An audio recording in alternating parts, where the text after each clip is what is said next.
Party leaders have been making their case for what should and should not be in next week's federal budget, but some of that rhetoric sounds more like election campaigning than it does financial planning. The only answer the Conservatives have to offer is cuts to the programs and services that Canadians need and austerity in the federal budget. Justin Trudeau has a radical agenda to massively expand the size, cost, and power of the federal government. He is lying when he says the carbon tax makes you better off. The Liberals have shown very similar allegiance to the Conservatives, to wanting to protect large, wealthy corporations and big CEOs and not wanting to make them pay their fair share. We're not going to give up. We're going to keep on pushing. Okay, it seems pretty clear. All the parties are in campaign mode. The question is whether they can sustain it until 2025 and how will voters respond. We're going to talk about all of that with the Power Panel, Rob Russo, Vandana Cotter, Brad Levine, and Lisa Raitt. So, Lisa, I think we're about a third of the way through the budget rollout, maybe halfway through the budget rollout. I just wonder what you make of this move. I'm trying to imagine Stephen Harper and Jim Flaherty doing a week and a half of budget reveals before the budget day at this level of granular detail. It feels like a permanent campaign. Go ahead. Yeah. It's killing me. I'm going to be sedated by the end of this. I think what it reminds me of, honestly, is that fateful decision in 2015 that Stephen Harper made that we were going to campaign from August right through to October. And put up your hand if that worked out for you. It didn't really work out for us. So I get it. I understand why they think that the more that they talk to Canadians, the better they're going to be. Spoiler alert, I don't think so. Reality is that they probably feel that they didn't get enough bang for their buck out of the past number of budgets, because it really has kind of went with a damp squibble at the end of the day. But this is ridiculous. And I would just surmise, and I have no reason to believe this other than the fact that it's coming out of my brain right now. I just feel like the Prime Minister is a man trying to save his own job internally, not a guy who's trying to bring back party faithful to vote for the Liberals in 2025. It just feels very much directed at the people around him and the people who put him in place as leader. Okay, I don't know if that is in fact the case. Vandana, however, we're going to put you on the spot. I mean, I don't know if he's fighting to save his job internally, but it seems like there's a belief that he performs better in a campaign-style environment, and so they're putting him in a campaign-style environment. But do you think what do you think all the motivations are at play here?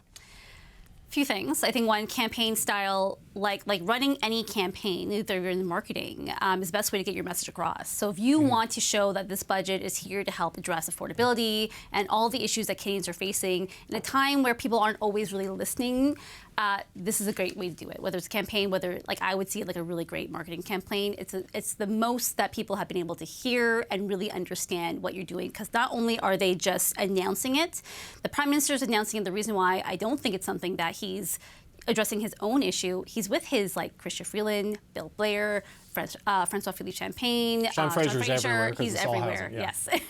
And so I think it's about showing this is your caucus, this is your cabinet, this is the government that's going to deliver for you, and we still can deliver for you. And I think it's about just driving that message. And I think they know that they have been on their back foot in terms of leading the narrative, and Pierre Poilievre has done a good job in driving the narrative. So this is their chance to be like, you know what, we're going to do something different. We're going to run a marketing campaign almost ahead of the budget, and we're going to show Canadians what we have, that we're addressing their issues. And I think he's doing quite well in this, and I think it's the first time people are perking up, and they're also seeing a fight. They're also seeing a government that's not tired, but ready to be like, I'm here for you. And it's not just coming from the Prime Minister. You're seeing ministers and MPs across the country in different regions saying the same announcements, and taking that message to Canadians. So Brad, I can see the merits in the tactic and the budget rollout strategy here in terms of driving the narrative each day, getting the Prime Minister out there, talking about issues he wants to talk about and trying to force others to react to him. Yeah. What happens April 17th?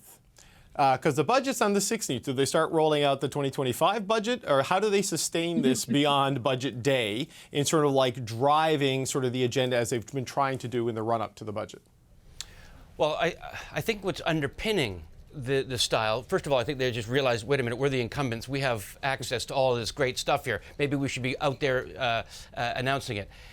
But I think strategically, in the absence of Poilievre, who's got a double-digit lead on the government's party right now, He hasn't come out with his plan yet, and I'm not suggesting that he should, but in the absence of a plan, that allows for Poilievre's opponents, Liberals, New Democrats, to then kind of tell Canadians what his plan will be. In the absence of him coming out with a plan, then we'll come out with a plan. So the more that Trudeau announces, the more then Trudeau can then say, and this guy, Poilievre, is going to take this away from you. So I think that's part of the overall strategy of it. What he does the day after the budget is then he goes and sells it. That is, there's going to be aspects of a budget. You know, they're hundreds of pages long, as we know. There's going to be tons of stuff. So he's going to go right across this country and say, here in point A, we're going to be doing X, Y, and Z, and Poilievre's going to take that away. People don't miss anything that they don't already have. So it can't be the aspiration. He has to quickly get those things in place so that come election time in 12 to 18 months from now, Trudeau and Singh can say, this is what Poilievre is going to take away in place A, and they do that across with the cabinet across. So it's a time-tested plan but he's finally doing it. And why it's noteworthy is because Trudeau's been on the mat for the last 6 to 12 months, while Poilievre's killing him in the social media and the constant barrage Canadians are getting. Trudeau has not fundraised and has not put a penny behind any of the fight. The fight that he does have, though, and money for, is government stuff, which is what we're seeing with the pre-budget and what we're likely to see post-budget. So Rob, I know there's been a lot of consternation in Liberal circles that they were slow to sort of define Pierre Poilievre and gave him all this runway without going on the attack. They're kind of attacking him more in this, but also trying to define, I don't know, the value sets, the issue sets for the battlefield here in some way, by locking in multi-year programs and trying to force him to take a position on it. I mean, do you think any of this can work? Yeah. What I hear from Liberals more than anything else, that great gust that we felt the last couple of days is gusts of relief. People are relieved that they are finally in the game.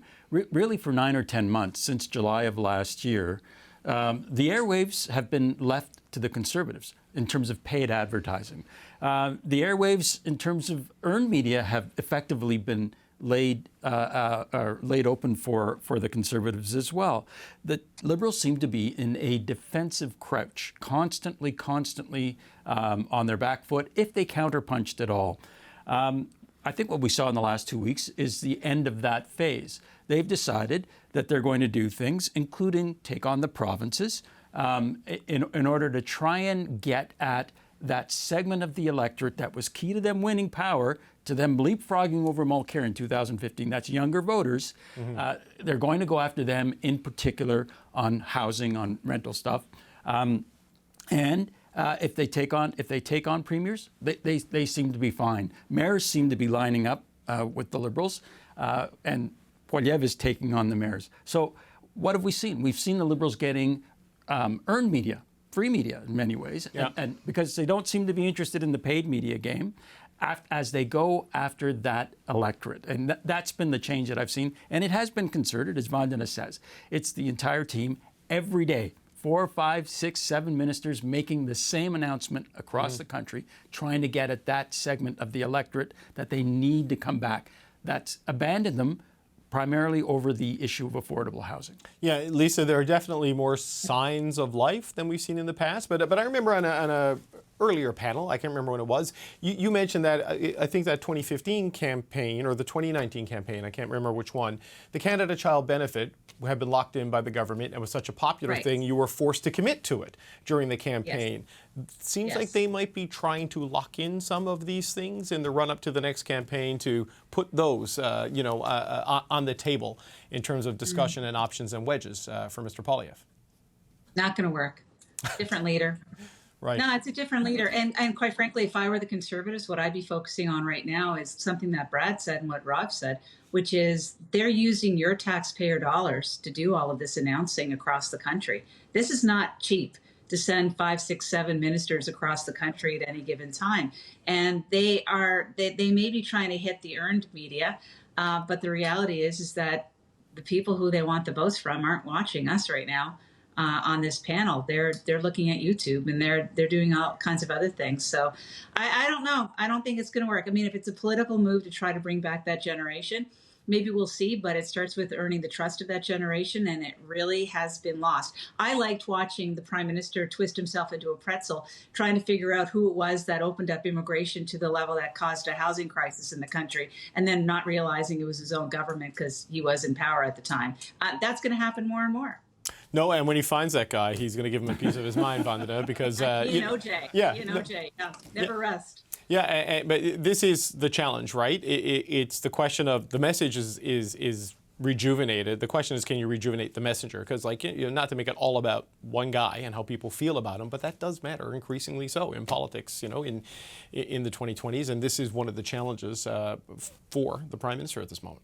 Yeah, and I think he recognizes that. And I think his team recognizes that. That's why you have a strong front bench accompanying him everywhere. It's like, listen, you may not like the current Prime Minister, sure, but you might like this government still and the policies. You might love Chrystia Freeland. People loved her when she was, defending NAFTA and working against Trump, and that might happen again.